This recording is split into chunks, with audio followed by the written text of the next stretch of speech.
This is VOA News. I'm David Byrd. President Donald Trump has decided to scrap a plan to cut billions of dollars worth of foreign aid.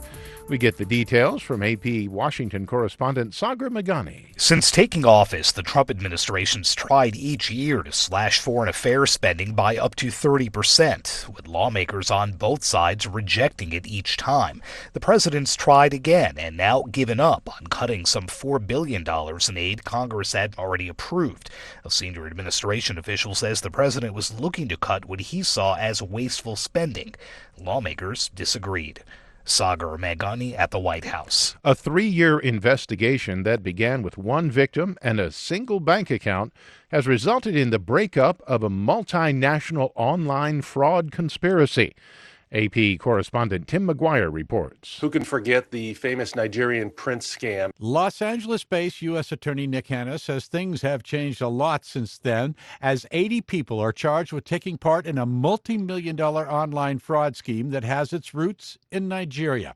Hanna says the scammers stole money from businesses, the elderly, and the lovelorn. Victims think they are developing a dating relationship, when in fact they're just being tricked into sending money to the fraudsters. A number of people have been arrested. Others are fugitives in the U.S., while most of the rest are thought to be in Nigeria. Authorities are hoping to extradite them to the U.S. to face charges.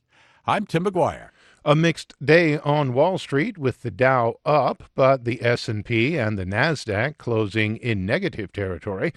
The Dow Jones Industrials were up 0.19%, but the S&P lost 0.05%, while the Nasdaq dropped by 0.36. For more, visit our website. This is VOA News. Iran displayed what it described as a domestically built long-range mobile surface-to-air missile system Thursday. Reuters correspondent Megan Revell reports. State TV released footage on Thursday showing President Hassan Rouhani at the unveiling ceremony for the Bavar 373 system. The announcement comes amid rising tension with the United States. Iran shot down a U.S. surveillance drone in the Gulf with the surface-to-air missile in June, saying it was over its territory. But the U.S. insists the drone was in international airspace.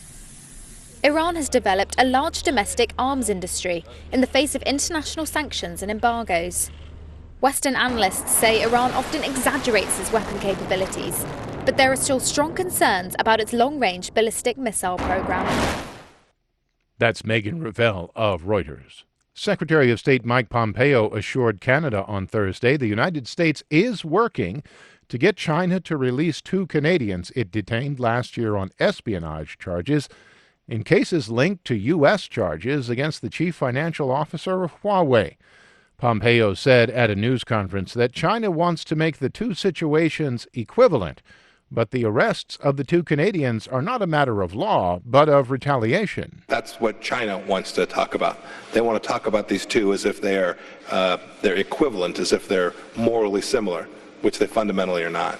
China detained former Canadian diplomat Michael Kovrig and entrepreneur Michael Spavor in December of 2018 in an apparent attempt to pressure Canada to release Meng Wanzhou. Meng, the CFO of Huawei, was arrested December 1st in Vancouver at the request of U.S. authorities, who want her extradited to stand trial on fraud charges in the United States. A United Nations spokesman said on Thursday that the organization is very concerned about the most recent forest fires in the Amazon.